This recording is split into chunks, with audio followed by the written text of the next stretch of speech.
I'm gonna need one of these for this one. You like Castlevania, don't you? I do like Castlevania. I like Lords of Shadow. It was flawed and derivative of other games, but I think it did enough well to justify playing it. I played through once, and it just kind of fell off my radar. I knew there was DLC, but I didn't want to buy it. I knew about Mirror of Fate, but I don't own a 3DS. I was completely in the dark about it until this year when I picked up Lords of Shadow 2 after wanting to replay Lords of Shadow. Lords of Shadow 2 is a mess. Lords of Shadow 2 was a big fat mistake. This section includes spoilers, so skip to this timecode if you wish to avoid them, or click the annotation if you're watching on YouTube. There are kind of two plot lines going on in Lords of Shadow 2 in tandem. There's the modern times and like the pseudo flashbacks, but not really flashbacks to Dracula's castle. I'm only going to focus on the modern timeline for the summary because it's the only one that really matters to the overarching plot. The game starts with Gabriel chilling on his throne as the Prince of Darkness. His castle is attacked by what I can only assume is the Brotherhood of Light, and he proceeds to destroy them all by essentially nuking them with God's power. A figure emerges from the wreckage and it fades to black. You're then given a brief recap of the events of Mirror of Fate, which includes Gabriel has an unknown son named Trevor. Trevor is raised by the Brotherhood of Light to fight Dracula. Trevor fights Dracula and is subsequently killed. Then Dracula turns him into a vampire after Trevor reveals he is his son. Trevor is resurrected and becomes Alucard. Trevor also has a son named Simon, and he comes to kill Dracula and teams up with Alucard, and they succeed. Alucard believes Dracula will return at some point. Then Dracula wakes up in a cathedral in modern times, just like the ending of Lords of Shadow. Zobek recruits Dracula to fight the forces of Satan and prevent his return by promising to kill him with the vampire killer once he succeeds. Dracula then hunts down the first and second of Satan's lieutenants and kills them.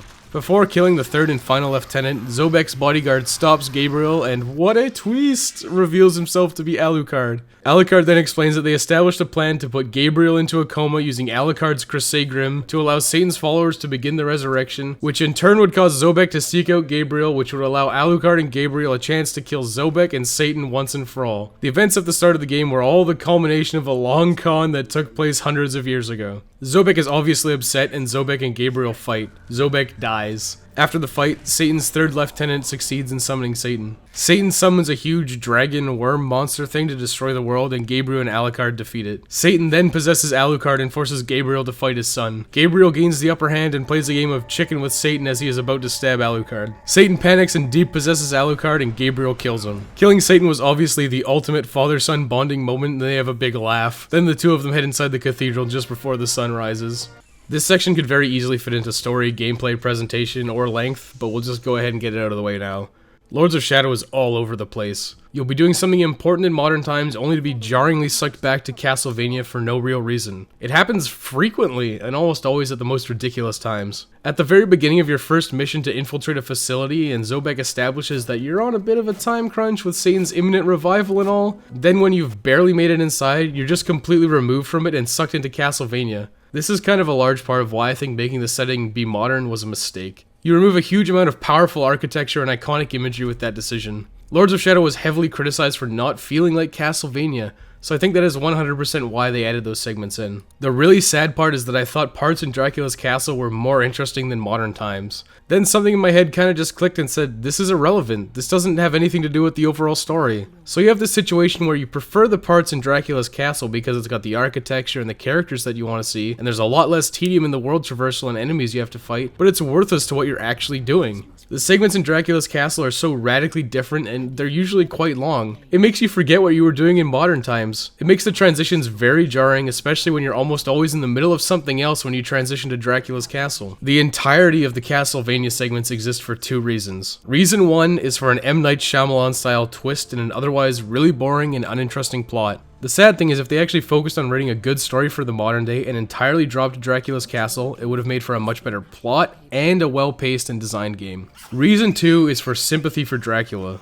Gabriel was a heroic figure who stood alone against the forces of darkness. Then one of the first things you do after flashing forward is drink the blood of an entire family, including a child. There's something there that's just lost in translation. Without seeing Gabriel's fall to being Dracula, the transition is incredibly jarring. I wouldn't even mind if they summarize the events from the DLCs, but they don't. They just kind of briefly glaze over Mirror of Fate's events and then that's it. You don't get any insight into the DLC. You can't sympathize with Gabriel as Dracula now, especially after that introduction. That immediately dissociates you from engaging yourself in the game since it really feels out of place for Gabriel's character. The game also tries very hard to win you over. Gabriel spews a few lines from Symphony of the Night, and there are various references to other Castlevanias, but it all falls flat.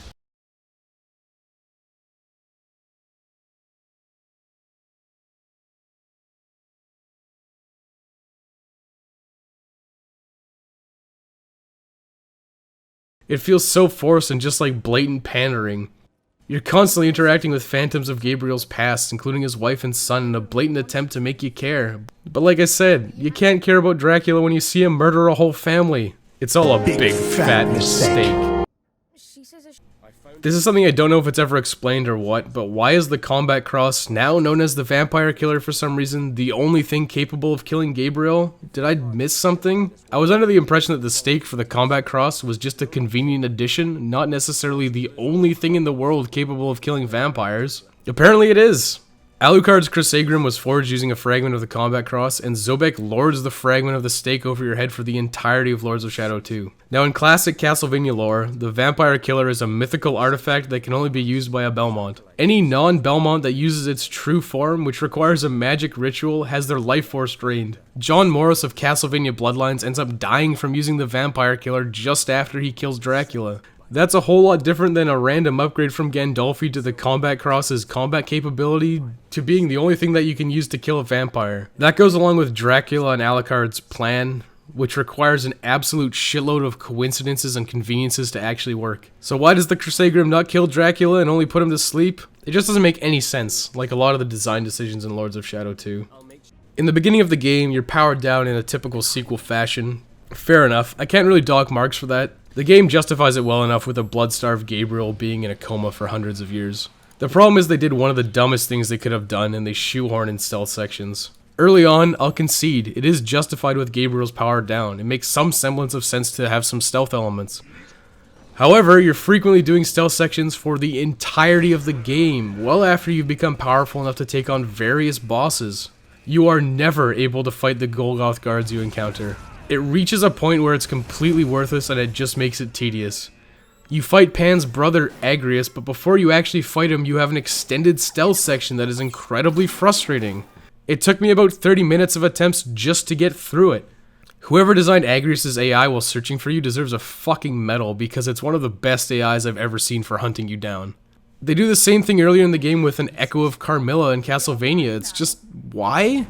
You end up fighting both of them immediately after their stealth sections, so what's the fucking point? If it was just a one-time stealth section with the Golgoth guards, then no more stealth after that, I could get behind it. It just became this fundamental mechanic that was horrendous, boring, and tedious for the entire game. Lords of Shadow 2 would have been way better without it in any capacity. Not to say the rest of the game is any good, but the stealth is the cherry on top that just breaks the whole thing down.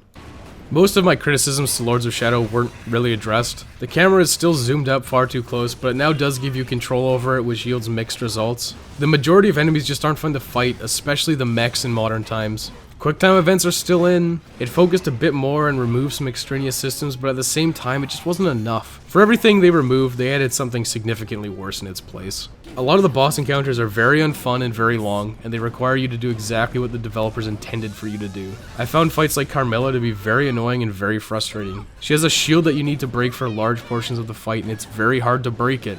I found it very difficult, and you constantly have to fight respawning enemies to get magic back. It's very annoying. I found bosses like the Toymaker to just be so needlessly long. Every single boss fight in Lords of Shadow was a chore, except for one, but we'll talk about that a bit later.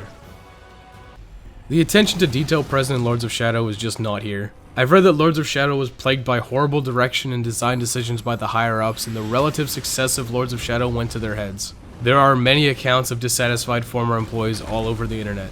Everything in the game just feels like a step backwards. The composer Oscar Araujo returns, but the soundtrack isn't nearly as good as Lords of Shadow. Robert Carlyle and Patrick Stewart return and they do a good job, but I feel like the script is just worse. Patrick Stewart was the best part of Lords of Shadow, and he is significantly more absent in Lords of Shadow 2.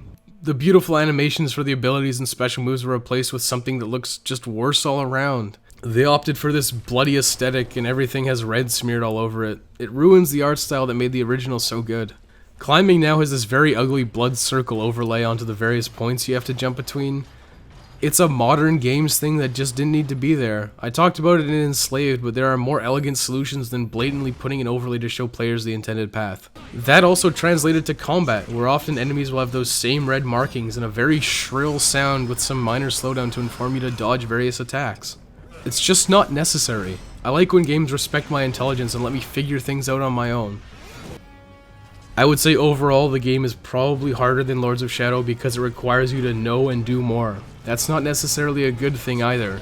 Most of the bosses and bigger enemies require specific and precise attacks to take out. Against giant armor guys, you're required to use the gauntlets and the fire magic, and that's tied to a limited resource magic meter.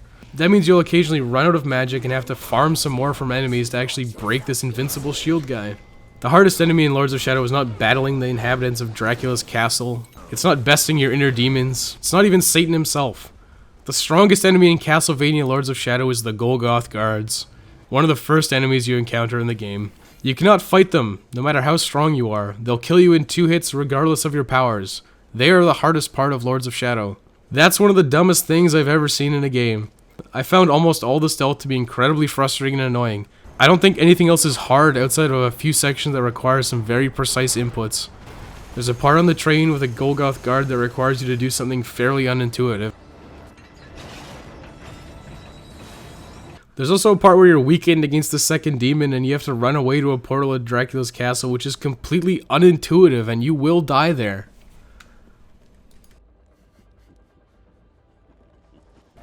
I'm glad Lords of Shadow 2 was shorter than Lords of Shadow, but it's only about an hour and a half shorter. Final time clocked in at 11 hours, 34 minutes, and 13 seconds. There is a lot of backtracking since Lords of Shadow 2 is now open world. You're often forced to run around the same city streets over and over again to reach various destinations throughout the game. There was one really annoying aspect of that. Often you're going from A to B, and since fighting enemies is largely unfun and worthless, I often tried to avoid fighting them. You can occasionally avoid fights. Sometimes if you're climbing something, enemies will do this slow down range shot and shoot you down. If you get shot down, there is no chance in hell that you're getting back up there. You have to fight the entire enemy squad that's down there.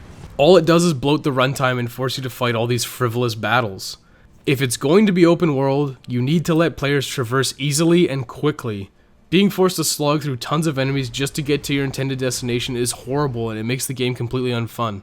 God forbid you actually go the wrong way too. How fun is it to have to course correct while fighting tons of enemies? You'll probably be surprised to hear that I hated almost every second I played Lords of Shadow 2. It was terrible. I knew shit was going south the second I got killed by a Golgoth guard, and my concerns were only reinforced when I got sucked back into Castlevania the first time. I genuinely tried to avoid doing this, but I looked up reviews about 2 hours into Lords of Shadow 2 to see if I did get better. My concerns were reinforced and I hunkered down to slog through the rest of the game. There are a handful of decent parts. The developers acknowledging the Chupacabra from Lords of Shadow being the shittiest thing ever and forcing it to kiss Gabriel's boot was great. I did like fighting Victor Belmont. Is that a spoiler? It's cool because he uses every single one of Gabriel's abilities in Lords of Shadow, including the crystal, which Gabriel is apparently capable of killing the demon with the Void Sword. It was a really nice throwback and it was probably the most fun fight in the game because of it. I got pretty hyped up to see what Gabriel and Victor were going to do together. Then he just goes and sacrifices himself to show Gabriel the way, which it was a total fucking waste of a potentially really interesting character and dynamic they could have developed. You meet him, fight him, team up, and he's dead all within the time it would have taken to get a pizza delivered. Everything else is just bogged down by tedium. Traversing the world isn't fun, combat isn't fun, and often takes far too long since there's always tons of enemies. Lords of Shadow 2 is so fundamentally broken I don't even know if there's a way to fix it without a complete overhaul. I'd remove the 4 stealth sections for sure.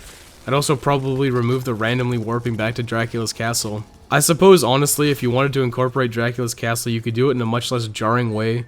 You could have the beginning half of the game focus on Dracula's castle and character development for Gabriel and the shades that haunt Castlevania. Then you could change focus to the latter half of the game in modern day and have a much more focused adventure. You could get some insight onto how and why Gabriel ended up where he is organically instead of it being done in a cutscene just before the final hours of the game. You have to do some very basic things in modern time, just hunt down the leaders and prevent Satan's revival to Earth, but it's so drawn out because you're constantly sent back to Dracula's castle for no real reason. Another thing is I'd just like to be able to use the weapons without them being bound to magic. I like the Void Sword and the gauntlets. I would have liked to use them as traditional weapons. Then you might be able to do something interesting like having the light and shadow magic be different for each weapon, but whatever. It's not even worth trying to get into how to fix Castlevania Lords of Shadow 2. Lords of Shadow 2 is an insult to what could have and should have been a great sequel. It's clearly the result of ego and not being able to take criticism getting in the way of the design process. Nearly every single decision made to try and expand Lords of Shadow into something different was a horrible mistake. If you're going to play or have already played Lords of Shadow, just consider it a one-off game. A game with a complete and isolated narrative with no sequels. Consider the ending a what-if scenario rather than a continuation. Lords of Shadow 2 does nothing to justify playing it and tarnishes the first with lazy retcons. It's just a genuinely bad game with horrible pacing, bad gameplay that's bloated by a worthless open world, and a slew of horrendous design decisions like numerous forced stealth sections. Don't play this game.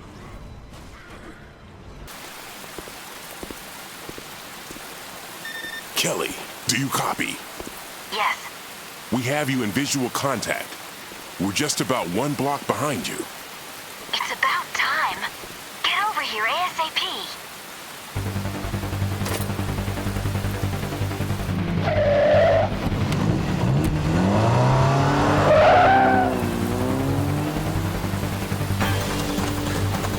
No.